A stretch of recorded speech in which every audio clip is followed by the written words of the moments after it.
Welcome to the Unapologetic Man Podcast, the only podcast that's all about self-improvement, confidence, success, women, and being a man without making any apologies for it.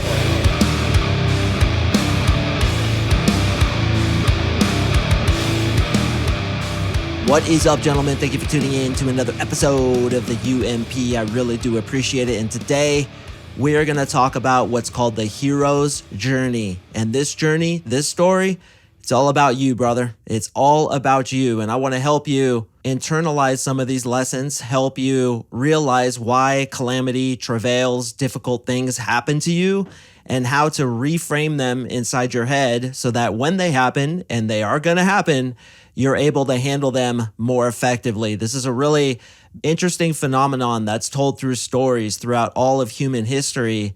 And I want to share that with you today because this has helped me tremendously to deal with some of the bullshit that's come up in my life, be more excited about self-development, understand why issues happen, why we're always set through these travails, why things go wrong, why problems happen, why life often hands you a shit sandwich and asks you, do you want that on toast or do you want that on bread?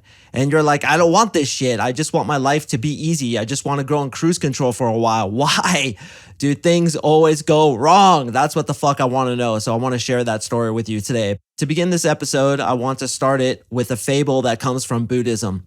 And this is a really interesting analogy that I feel is parallel with your development as a man. So thousands of years ago, there was a Buddhist camp and they had this gigantic gold Buddha. They made this thing from pure gold. It was probably worth in today's money millions, if not billions of dollars. And it was just this huge gold, beautiful Buddha. Well, the camp heard that there was an invading army coming in from the east and they would be there in about 10 days. So they didn't know what to do with the gold Buddha because obviously if the army came in, they would steal the Buddha and they would lose something that generations of Buddhist monks helped create, and that was a staple of the Buddhist monastery. So someone came up with the idea that they should cover it with mud and clay and just make it look like a stone Buddha. So that's what they did. They took several days and they made the thing look like it was just a stone Buddha, and they did a really good job. It looked exactly like it should look. And when the invading army came, they plundered the village, but of course they didn't find the gold Buddha because it just looked like a piece of stone, and stone is worthless. So the Buddhist monks that were there were all dispersed, and generations went by again, and everybody forgot that there was a gold Buddha there. So one day, a Buddhist was meditating in front of the gigantic stone Buddha statue, and a piece of clay knocked off its leg. And he looked at it and he saw that underneath was gold. So he called all his Buddhist friends and they came over and they said, what the heck? There's gold underneath? So they started systematically chipping away the clay. And of course, what was revealed was this beautiful gold Buddha. Now, this is an analogy for life, at least in Buddhism. And if you want to take this on as I have, it's really helped me to internalize some of the lessons as to why we're here on this earth. Now, of course, this goes into spirituality, and some of you don't believe it. And if you don't believe it, I don't really care. But if you are interested in this, this is the way I think it works. I think that you are born with perfect self-esteem. And as an NLP coach, I've seen time and time again that you're born with absolute belief in yourself, love of yourself, and it's through life's travails. It's through other people's bullshit. It's through those things that create insecurities and doubt in ourselves, where we start to question our self-worth, we start to question our self-confidence, and it's almost like the golden Buddha getting covered with mud. So as we go through life, this mud just gets caked on, and the real you, the real essence, your real confidence is covered up. And for some of us, it happens more than others, but inevitably, life is going to give you challenges to chip away those pieces of stone, those pieces of clay, that mud that is covering up the real you, and this is done through challenges. Now, whether or not you grow through those challenges, whether or not you allow them to either add more mud onto the statue or take away the mud is up to you. It's how you handle those challenges and whether or not you choose to grow from them. You can let a challenge either bring you down or you can let it turn you into the next best version of yourself. And that, I believe, is the purpose of life. So we are come into this world as perfect beings. Then inevitably, and it's the fate for all of us, we get pretty screwed up. And in my opinion, the more screwed up you get, the higher up you can get in your development, because the more of that mud and clay and bullshit that's caked onto you, and the more you can get off, the more that's exposed about your true nature. That's just my own belief. Whether or not you agree with me, that's up to you. Take this or leave this. It's completely your free will. So I'm not trying to convince you of anything. I'm simply communicating something to you that's helped me a lot. So throughout life, we have bullshit that happens to us. First, it cakes the mud on, and then its purpose is to take the mud off. And that's done through what's called the hero's journey. So the hero's journey is a series of steps that happens throughout all stories, throughout all of history. If you look at Native American stories, they have them. If you look at Buddhist stories, they have them. If you look at Christian stories, they have them. Islam, Hinduism, Zen Buddhism, as well as stories and movies and fables throughout all of history. The hero's journey works like this. First, you are separated from the place that you started. So you're in your current state and you're living your life, and then something happens, usually a problem, a travail, some sort of bullshit that a lot of us would rather avoid, happens to us, and we call it bad luck. So some bullshit happens to you and you are separated from your previous self that was living in comfort, that was that gold Buddha that was covered with mud.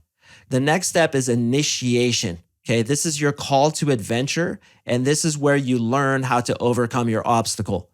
So when we look at movies like Star Wars, The Matrix, Harry Potter, Wizard of Oz, Alice in Wonderland, as well as a myriad of other stories throughout history, everybody had this. Let's take Luke Skywalker, for example. We've all seen Star Wars. First, he's living an easy life on that desert, what's it called, Tatooine or whatever. He's living an easy life with very few challenges, but he kind of seems bored and he's looking for something more. So then what happens, of course, is the dark side comes, or I forget what happens. I haven't seen that movie in forever, but he's initiated into becoming a Jedi. His aunt and uncle are killed, and then he gets taken away and he learns how to become a Jedi. And then the final step is returning a better man, and then teaching others how to be initiated when their challenge comes. So all stories have this, and what's interesting is the most successful stories, such as Star Wars, such as Harry Potter, they all have this theme where they're separated from where they started, then they're initiated, and then they return a better person in order to teach others. Going back to the Golden Buddha example, the Golden Buddha had that mud and clay caked onto him. Then the clay gets chipped off and he's revealed again. And it's the same thing. You're separated from what you started as, and you almost forget what you started as, just like the Golden Buddha forgets what he started as. Initiation is that call to adventure, that obstacle, and that way to overcome it. Then those pieces of clay get chipped off of you, and then you are more yourself again than when you initially started.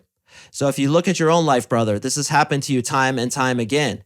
Now, it doesn't have to be just one story where you're born into this world, you have a boring life in, I don't know, the suburbs, and then you're called to adventure, you go to war, and then you come back a better man, and then you teach others how to develop themselves into a better man, although that too can happen. But for the majority of us, this happens in little stories, even little stories that happen on a daily basis. When you are given a challenge, the reason you are given a challenge, in my opinion, and I believe this is the way it is designed, is so that you can overcome it. And what I personally believe is, brother, you do not have a challenge in your life that you do not have the wherewithal to overcome. And the reason you're given them is to chip off more of that clay. Now, as I said previously, whether you choose to chip off the clay or add more to it, that's where you have to step up and decide how you're going to handle these challenges. You look at homeless drug addicts. My best friend from childhood, right now he's homeless and he's a drug addict. I'm watching him post stuff on Facebook and the guy is like completely fucked up. And I'm just so gutted over what this dude is going through, because I know that he's just caking on more and more and more of that mud. But what I believe is that he could get through it. I believe that eventually he'll have a what's called come to Jesus moment. And no, that isn't religious. It's just a saying where you have to face yourself. And right now, he hasn't yet had that separation. If he goes into initiation, which is the call to adventure to overcome his addictions, he can become a better man than he ever thought possible. And I believe that's a point of life.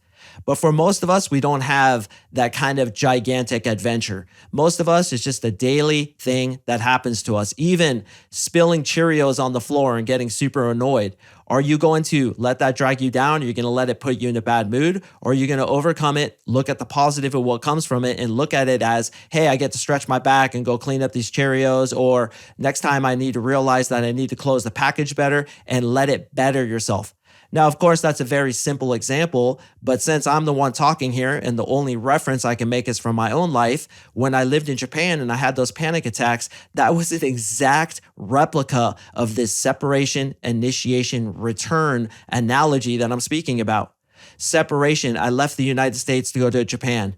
Initiation, I had panic attacks when I was doing those weddings, and I had to get over my agoraphobia, panic attacks, and massive fucking anxiety. And return, I was able to use NLP to overcome it. My anxiety is now completely gone. It's a fucking zero, and I return to you in order to teach you it. And again, this story is about you, brother. What have you gone through? Now, here's the big lesson. It's how you look at it and whether you use those travails to better yourself or to drag you down into that Buddha who's covered with mud that makes the difference. So the way I look at life is this. We are here for a purpose, and our purpose is to evolve into the next best version of ourselves.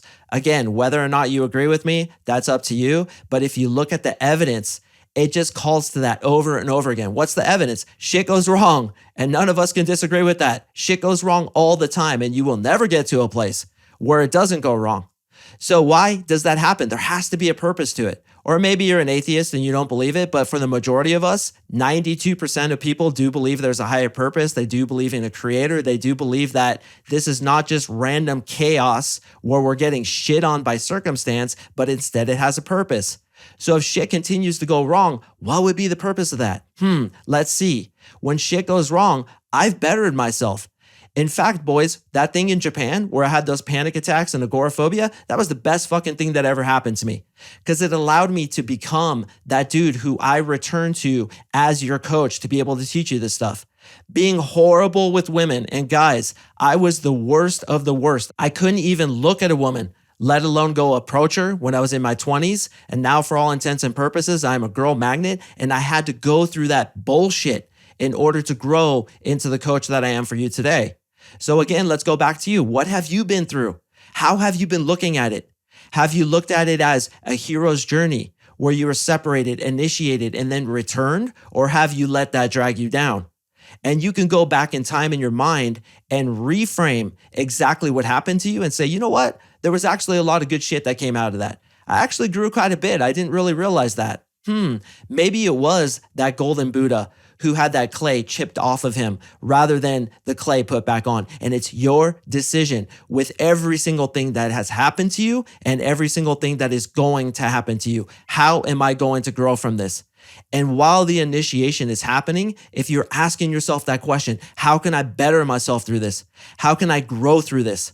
How can I become the next best version of myself through this? Then you will become the next best version of yourself and another piece of that clay will chip off of you, exposing the true you who is confident, self-assured, full of love, full of compassion, not afraid, living through fear, because fear is just false evidence appearing real. And the purpose of fear, the purpose of ego is to set the stage, to set the comparison, to set the juxtaposition so that we can rise above it. I really believe that, and it has been the key to my happiness and the key to my life. About 2 decades ago, when I was in my 20s, I asked myself, what the fuck is the purpose of this shit? Why are we here? What is the point of this endless bullshit? Then I asked myself, what is everybody trying to achieve? And my answer was everybody's trying to achieve happiness, peace, and to be in a place where they're just content. Then I asked myself, who achieved that? Have Hollywood actors achieved that? Not really. A lot of them are miserable. How about becoming a famous sports athlete? Not really. Oh, I know. Becoming a multi-millionaire. Not so true because there's tons of very rich people that are miserable. Maybe I should go be an ascetic and deny everything and starve myself. No, that hasn't really worked. Many people have given that up. So who are the people who have achieved what we're all going for, which in essence is peace? Who are these people? It's spiritual masters, people who have achieved what in Buddhism is called nirvana, enlightenment, the death of the ego. So whenever I look for tips about the art of living, I always look to those people who have achieved what we're all going for.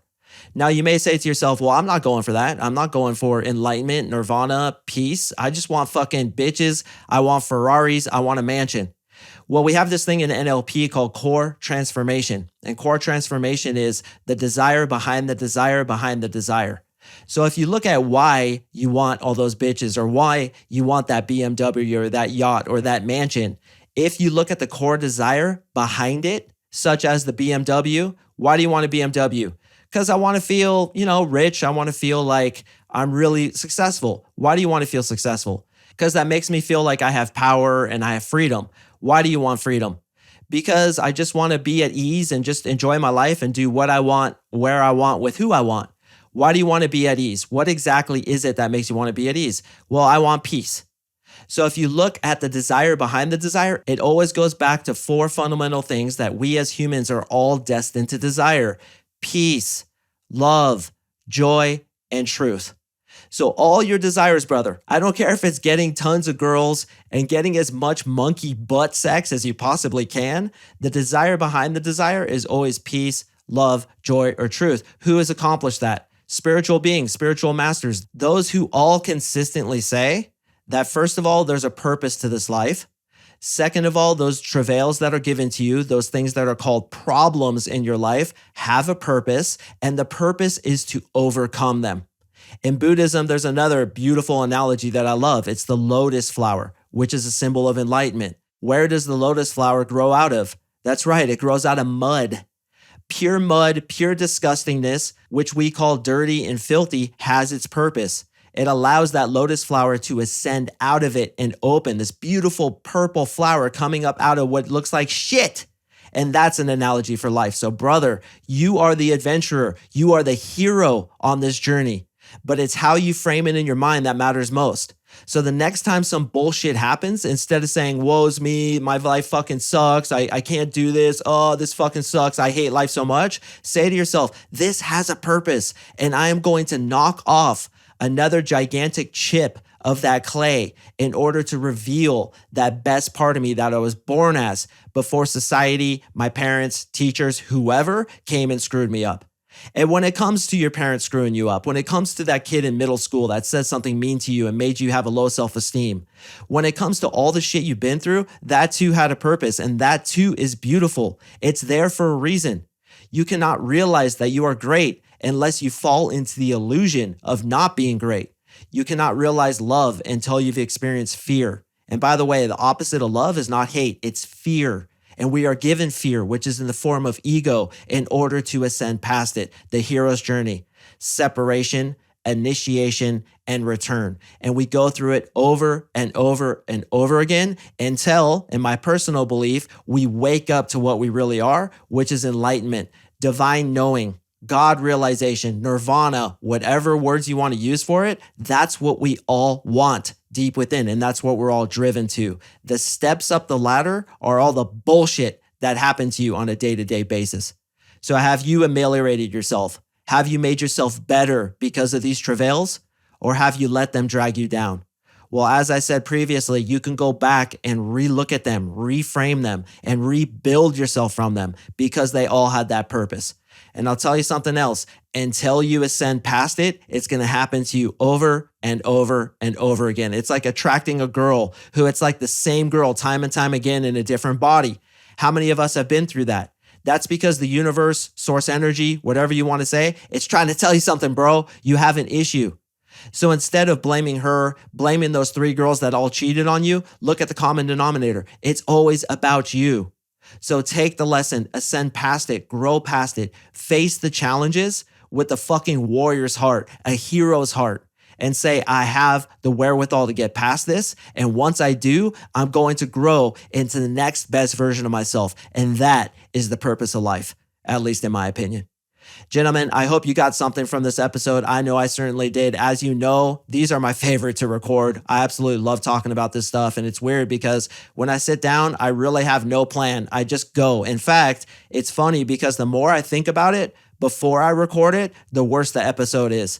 I've said this in a previous podcast where sometimes it's like having to take a piss. You just got to like get it out. So this morning, my daughter's actually playing in the kitchen right above me, banging on pans and doing all this shit. But I was like, dude, I just have to talk right now. I have to get this out.